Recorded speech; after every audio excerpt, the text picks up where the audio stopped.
What you are doing is what the whole universe is doing, right here, right now. You are something the entire universe is doing, just as a wave is something the whole ocean is doing.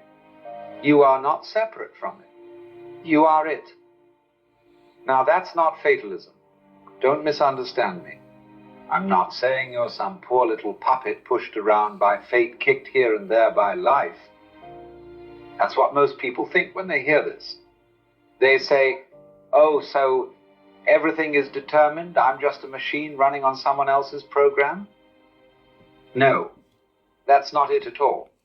The fatalist says, I am separate from life. Life is doing things to me and I can't fight back. That's fatalism. That's the slave mentality. What I'm saying is something very different. The real you, the deep down you, is not some little thing being kicked around by life.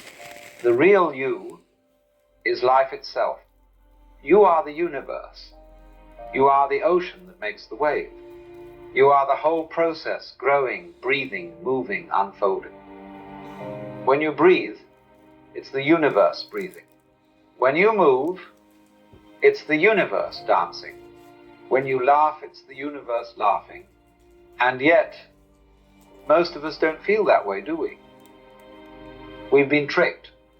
We've been hoodwinked into a very peculiar hallucination, the belief that we exist only inside our skin. That's the big mistake. You see, most of us walk around thinking we are these little isolated creatures trapped in a bag of skin, looking out at a world that's separate from us.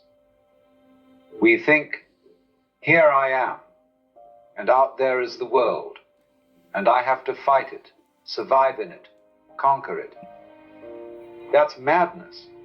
And it's just as crazy as a man who thinks he's Napoleon, or worse, someone who thinks he's a poached egg and goes looking for a piece of toast to sit on. It's that insane. Because your real body is not just what's inside your skin. Your real body is the whole thing. The air you breathe is as much you as your lungs.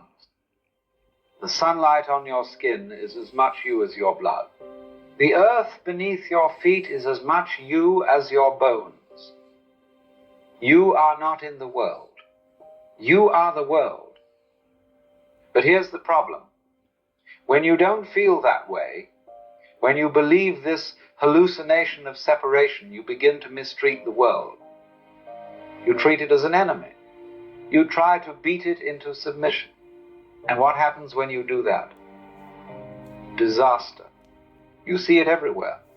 We cut down millions of acres of forest just to turn them into newspapers full of, well, mostly nothing. Lovely trees turned into information about nothing. And we don't even replace them properly. Why do we do this? Because deep down we feel like victims. We feel like the world is kicking us around, so we kick it back. But here's the great irony. The world you're fighting is you. You are fighting yourself. And that's why the world seems so hostile, because you're treating it as if it's something foreign, something to conquer, instead of something you are deeply, inseparably part of. Now, this misunderstanding, this hallucination, is why we need a completely new kind of consciousness. A way of seeing ourselves that is not trapped in this tiny little ego, this little me rattling around inside our heads. Because you're not just that. Think about it for a second. Do you know how you're alive?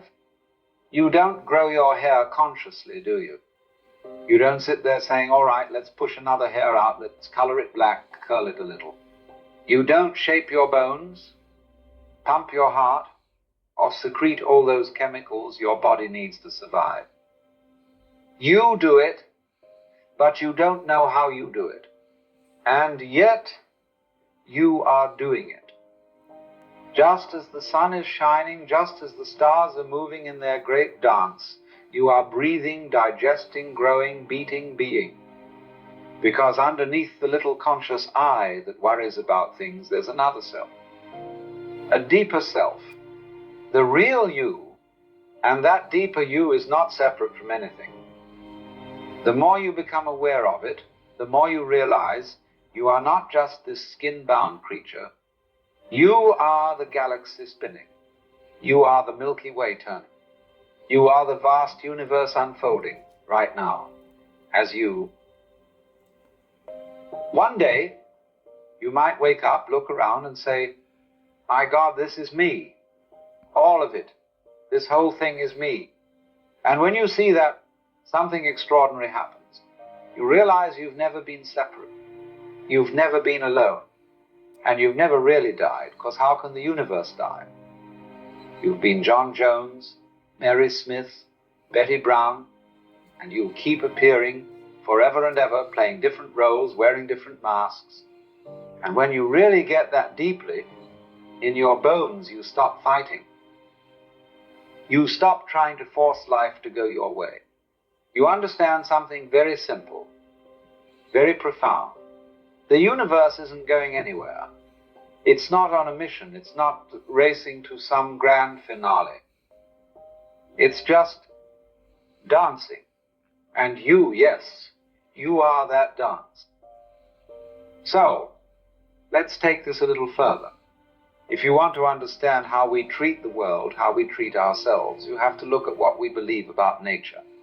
Because the way you think about nature is the way you think about you. Now, in the history of philosophy, there are really three basic views of nature, and each one tells you something about how people see themselves. The first view is the Western one, the one we inherited from the Hebrews and carried through the Industrial Revolution. In this view, nature is a machine, a construct, an artifact made by God, or, if you don't like the word God, some cosmic engineer out there somewhere. The Hebrews pictured God as a potter shaping clay. The Greeks imagined a divine architect drawing up blueprints. And Christians, well, they called him the Creator, as if he was a carpenter making a table. And it's not insignificant, you know, that Jesus was the son of a carpenter. That idea runs deep in the Western mind. So, in this view, the world is a thing that's been put together. And if it's been put together, then somebody knows how it was put together. There's a master plan, a blueprint. That's the Western God, the great engineer sitting in his workshop, making the world like a watchmaker crafting a watch. Now, in the 18th century, things began to change. People started doubting whether there really was a God. But even when they threw out the idea of the divine watchmaker, they kept the idea of the watch. They still looked at the world as a machine, just a machine that somehow built itself. Newton's physics came along and suddenly the whole universe was gears and levers, masses and forces.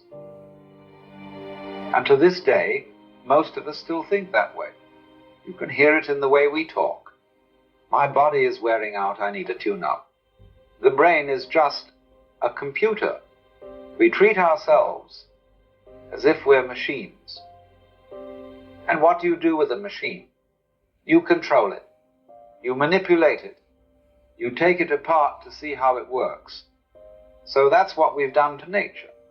We treat it like a thing, something to exploit, to push, to dominate. But there's another way to see it. The second view comes from the East, from China, India, and much of the ancient world. Here, nature isn't a machine. It's not made. It grows. It's more like a tree than a table, more like a cloud than a clock. The Chinese have a beautiful word for this, Suzha. It means that which happens by itself. The way grass grows, the way clouds form, the way your heart beats without you ever telling it to. The Taoists, the Buddhists, the Hindus, they all look at the universe as something that happens naturally, like a great living organism. And if you see it that way, you don't ask who's in charge. You don't ask who's controlling this. because no one controls it. Just like no one sits inside your body, pulling levers to make your heart beat or your hair grow. It does itself, and you are part of that. This is why in the East people talk less about conquering nature and more about living in harmony with it. The whole idea of Tao the Way is about moving with the current, not against it. Because if you fight it, you're just fighting yourself. And then there's a third view, one that goes even deeper. The Hindus call it Lila divine play.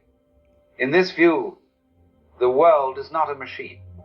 It's not just an organism either. It's a drama, a play, a great cosmic game of hide and seek. And here's the trick. You are God, playing hide and seek with yourself. You've hidden from yourself on purpose so you can have the thrill of finding yourself again. Because after all, what fun would hide and seek be if you always knew where everybody was?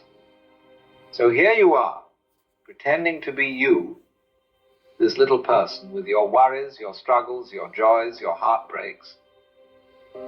But deep down, you know it's a game, because if you remembered who you really were, if you remembered you were the whole universe, you wouldn't be able to enjoy the play. And so, you take it seriously. You cry. You laugh. You fall in love. You suffer. You get scared. Just like an actor on stage, you play your role as if it's the only reality. But eventually the curtain falls, you take a bow, and you go back to being what you really are. Then, of course, you do it all over again. Now, which of these three views is correct? Is the world a machine? Is it an organism? Or is it a cosmic drama? Well, that depends on how you see yourself. If you think you're a machine, the world will look like a machine. If you feel alive and growing, you'll see the world as alive and growing. And if you realize this is all play, you'll treat life like a dance. But here's the real question, and it's the one that changes everything. What if all three are true, depending on how you choose to play the game? So, where does this all lead? Why does it matter whether you think the world is a machine, an organism, or a play? Because how you see the world is how you live in it. And how you live in it is how you live yourself. If you think it's a machine, you'll try to control it.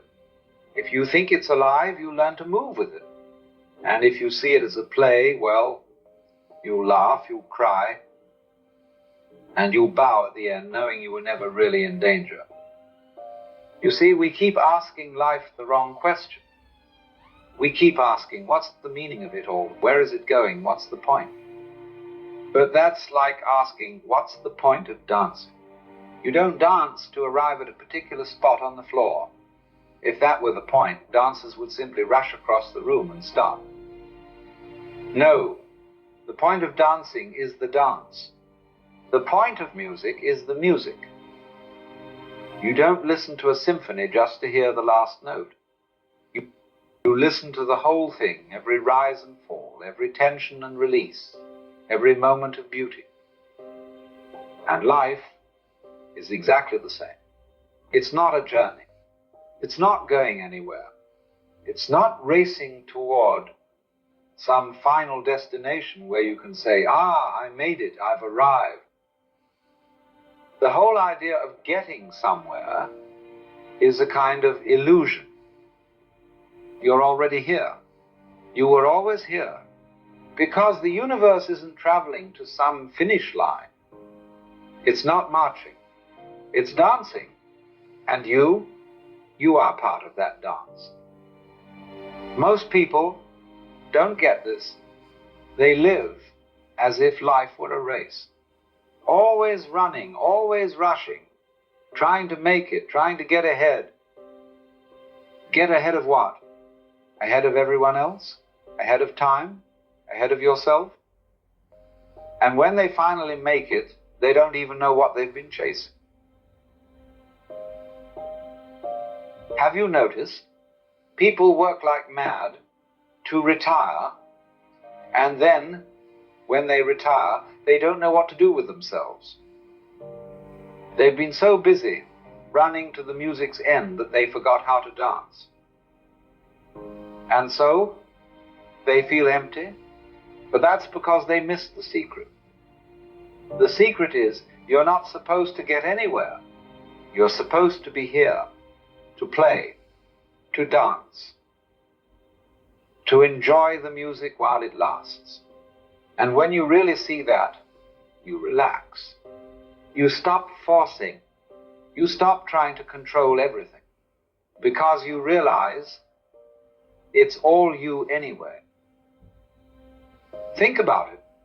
The whole universe has been building up to this moment, to you, sitting here, breathing, listening, existing, billions of years of stars exploding, planets forming, life evolving, all of it, just so this particular expression of the universe you could happen.